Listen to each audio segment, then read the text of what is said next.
Hello and welcome. If you're actually seeing this, then I finally put it on the internet. A little quick story here while we kind of walk around.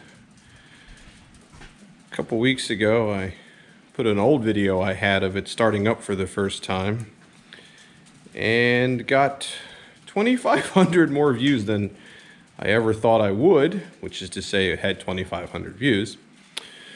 And I actually had a comment from Internet Stranger asking what it was and what we were doing. So this is my 1966 F100.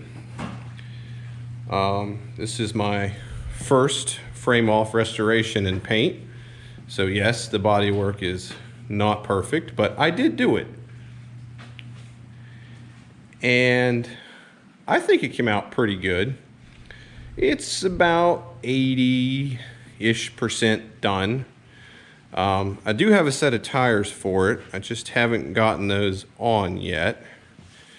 And the video, if you watched the other one, was actually of this beast. Let me step around my lift. Starting up. And this started life as a 390 cubic inch FE that my local machine shop bored and stroked to 431, and it made over 500 horsepower on their dyno. Now, you know, you can take dyno numbers for what you want, but it's a lot of fun to drive. The truck was originally a 3-speed manual. A friend of mine built a really nice C6 for it. It does have the original 325 gears, but I did put a posi in it, and it does hook up pretty good. So we've been working on the interior here since it's gotten cold out, and it's coming along. I'll post a link to some pictures. I do have the whole headliner kit for it, so we'll be figuring out something for that. I didn't care for the cardboard look that these things normally have. Heater works, wipers work, all the interior stuff works. Got a dash for it sitting on the bench that I haven't got installed yet. My original plan was to do a follow-up video and actually take it out and drive it so everyone could see that it does run and drive. However, it is January 6th and we have an ice storm. So I'm not taking it out on the road today. But since people were interested in it, I thought I could show you what we're working on today. So this is my unpleasantness at the moment. I don't know if anyone actually seeing this has restored one of these trucks, but you cannot trust the part warehouses to send you what they say they're sending you. So this started off, the pivot point for the vent windows is broken, as you can see.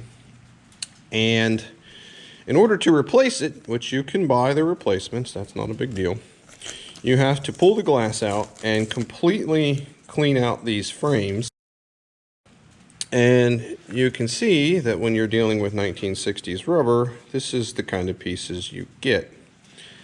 Now, I ordered an inner seal kit for a vent window 3 times, and all 3 times I got the piece that goes between the outer frame and the inner frame.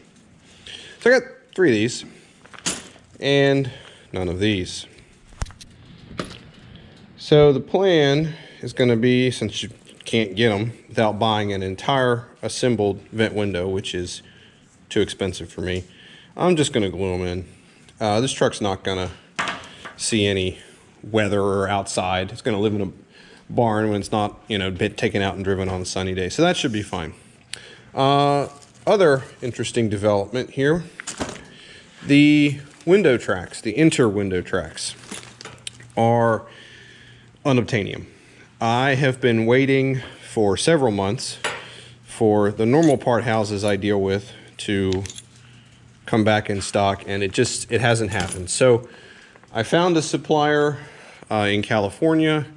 It cost more to ship them than it did to buy them, but I do have them. So hopefully today we can finally get the doors put back together. So I'm probably not going to film too much of the process.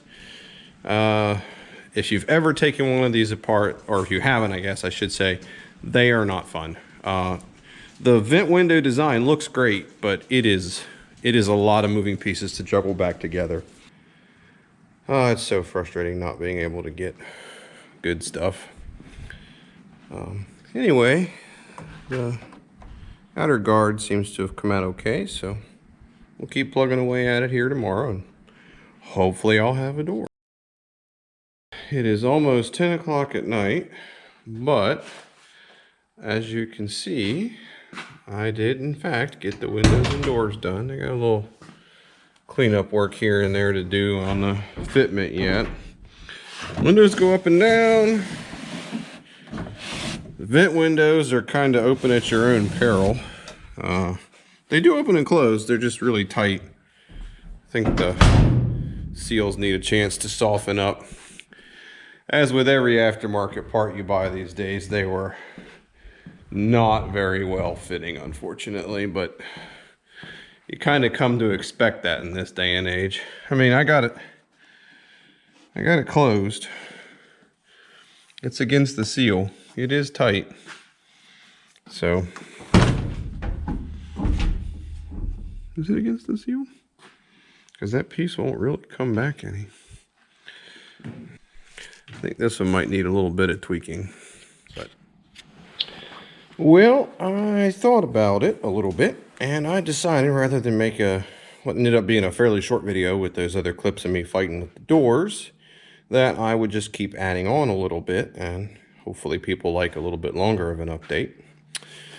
So I ordered this piece of not very well made hardware, knowing that the mirror heads were junky plastic stuff. So we're going to go ahead and just install this correctly. Yeah, that's where that goes. And I, years ago, had another truck with this type of mirror system, and I found that these truck light ones are actually really solid. I mean, the whole thing is not as solid as in the modern truck, but it's better. And so really all I'm using out of here is the bracket, because for whatever reason, Truck Light doesn't make a bracket kit. If they did, I would happily buy it because their stuff is much, much, much better. Now, as you can see by all the tools in the pile of hardware on the bench, you're jumping in with me mid-action here, but we'll do the passenger side reveal. And I'm pretty happy with it. I mean, these are never going to be rock solid, but that's not horrible. My 96 actually had more movement than that in it. So here's those K-Lite CIPA brackets. Actually not a bad kit, especially if you're putting on the truck that it's meant to go on. These aren't meant for a 66. They're meant for a flat side door. And of course the 66s have this nice little detail here. But the reason I picked this mirror was that it doesn't obscure the detail. You can actually still see it, and I think that's important. And the other reason is they're not very far out from the door, so I shouldn't have to worry about smacking into stuff, but still have decent rear view. I mean, I do plan maybe to tow a little bit with this. I keep telling myself that anyway, but it's definitely a driver, so nice to have a little bit of extra mirror.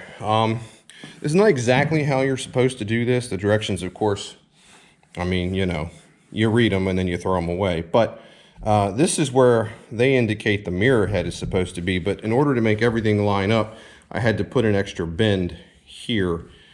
And then the mirror head would be off at some bizarro land angle. So I just went to the next hole. You can see that's partly where we're getting a little bit of the spring vibration from. But I think it'll be okay. If I ever take it to a track, I'll have to fold them in anyway. So not gonna worry too much about that. They do come with these plastic inserts. I'll show you on the driver's side as I actually go along on that one. They drill to a 7/16, which I went through 4 sets of drill bits till I found one that had a 7/16 in it. So if you're wanting to do this, make sure you have a 7/16. That being said, the plastic inserts, they actually seem to work pretty well. Don't put these in with an impact driver because you will strip them. Not a lot of torque here. And these screws aren't really long, probably because in a flat side door you wouldn't have much space between it and all the stuff in here for the mirror.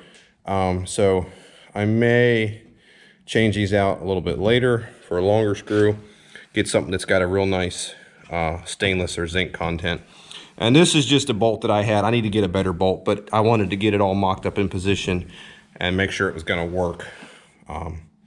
So yeah, we'll come around the others. Oh, and while I'm here, here's my vent windows completely installed. I don't know if I actually showed this in the end of the last video. The pivot repair kits don't line up very well, and so it did shift the geometry a little bit. You can't see it, but there is a little bit of an air hole here. I'm not crazy worried. Like I said, it is going to spend most of its life in a barn, so that's not a big concern. Went ahead and cleaned up the worst of the shmoo. I still got some right here I gotta get rid of. You can just scrape this off with anything. If it doesn't come off easy, use a little bit of a red brake cleaner and it'll come right off. Just be careful you don't get the brake cleaner down in here because it does soften it back up. So I'll show you that windows go down and hopefully back up. And the vent windows, or your smoker windows, do open and close. I'm probably never going to open these, or not very often anyway, but they do work. So, you know, not the highest quality repair kit, but for the cost of a brand new vent window and the lead times, I don't know, I can always change it out later, I guess. So we'll give it a slam here. This is first slam with the mirror, so you'll see how much vibration there is. That's not horrible. Like I said, I had a 96 that was worse. The nice thing about these truck light ones, this whole piece is integral here, and you can see the shaft goes into it. And if you need to take it apart, you just take these four bolts out, and then it will come apart. But don't. And they do have, the nice thing about the truck light ones is they do have the replaceable glass, so you can take the grommet off and change out the glass if you need to. All right, we'll walk around to the other side. Of course, you always start with the passenger side because, you know, you don't look at it. So if you're not happy, you don't have to worry too much about it. I have already done my layout. You can see I also cleaned this vent window up. So let's see if it'll pick up on the camera. Yeah, so I started here on top, and this is located the same on both sides. And then this is just a rough end mark here to give me an idea where, so it matches the other side pretty close. You do have to bend the frames a little bit to make it all work, but I think for the money, versus trying to track down a set of West Coast Juniors, which they're all made poorly now anyway if you go read the reviews. So I don't know, I like it. I think it'll be good, and then if I ever do actually tow a trailer with it, I'll be able to see it. So as I said, this is actually how it comes in the kit, and it's straight. And these are, you can see it on the camera, the inserts that go in the door. I'll show you what those look like installed here in a minute. And then you get an assortment of Chinese pot metal for hardware, but that's to be expected. So we'll see. It's not going to be a truck that's ever really out in the rain and the mud and the snow, so corrosion shouldn't be too big of an issue. So we'll get this bar bent here. Now I'm just gonna eyeball it. I'm not gonna get carried away here. That looks like about 15 degrees. I'm gonna go put this in my really nice high-end press brake. Nope, we're using the Harbor Freight vise. And here you can see the finished product. We tweaked the bottom a little bit, bent the top, and went ahead and put the bolt in it. So if we put it on it's hard to do with one hand, alignment location, you can see it lines up pretty well with my reference mark. We got decent clearance on the door, and actually if we rock it just a hair, we'll get a little more clearance. And it looks pretty straight, pretty in line with the other one. I'm trying to kind of do this with one hand, which isn't the easiest thing. So we can slide it down just a hair to get some better clearance on the body panel. And the feet don't have to be perfectly aligned. The plugs create just a hint of an offset, so gives you a little wiggle room. So let me get the holes drilled, and we'll go ahead and put it together on the door. All right, so we got our top hole done already, which I used to align the bottom two besides my marks. Whoops, I just dropped the plug. And the other reason that the tape was on there is to help minimize the tear out, because there is a little bit of body filler in these doors, and that stuff likes to explode when you drill it. So you can see, you just pop them in, and I'll bring you back here in a minute once the frame is on, because I can't do it with one hand. Okay, and here we are finally on the driver's side. It's basically the same setup, same kind of clearance to the door. You can see that, again, did not ruin that nice little body line. In fact, the way this spoke comes down through it, it really looks nice. So I can't shut this door. I've been fighting with a door seal down here. So we'll let that set for a little bit. And we'll take it. Eventually, we'll get a not snowy day. We'll start it up and take it outside, and folks can hear it with the mufflers on it. Now it's, you know, they're Thrustmasters, so barely a muffler. But like I said, I think this is where I'm going to leave this video, since the doors are now done. The only thing not done on the doors, my truck didn't have the fancy door cards and stuff. I do have the panels, the closing panels painted. I thought I bought a kit of fasteners for the interior, but they didn't have the speed nuts. So I'm gonna have to figure out which screws fit the panels that are over there on the shelf, and we'll get some speed nuts put in it. And then I got brand new shiny fasteners. Of course, the kit is supposed to be for all the interior screws. Fun story. Thank you, LMC truck. Did not fit any of the mounting screws for the door handle and the window cranks. So, you know, it is what it is at this point. But anyway, that's where I'm probably going to end this video, since I have to order hardware. And a little teaser for what I think I'm going to showcase in the next video. If this one does well, if people actually watch it and enjoy it. This is an experiment on my part. Please bear with me. I'm not a video guru, but I'll just give you a little teaser from what's in this box. And I'm not going to open it, so maybe that means people will actually watch the video. Hopefully you enjoyed it. That's kind of where I'm at with the project. I don't work on it full-time. I don't even do this part-time. I have a full-time job, and I have lots of other things to do around here. So usually when the weather's not so great and all the other stuff's done, I get a chance to come out here and work on it. But hopefully you like it.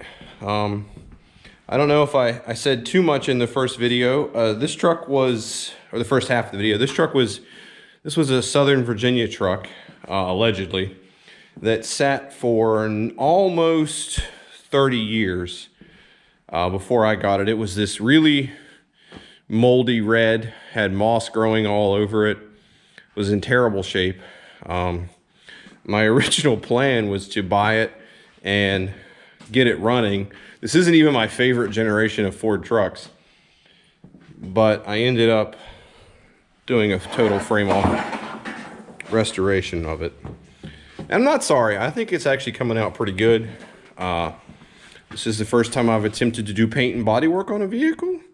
I don't know. Could be better. But my wife has a 52 International that is the next in line when this one's done. And she is really excited to get it painted. And if this video does well and people actually like it, and I don't get 100 nasty comments, hopefully, I'll probably film it a little bit too. So we'll see how it goes, and I guess, again, thanks for watching.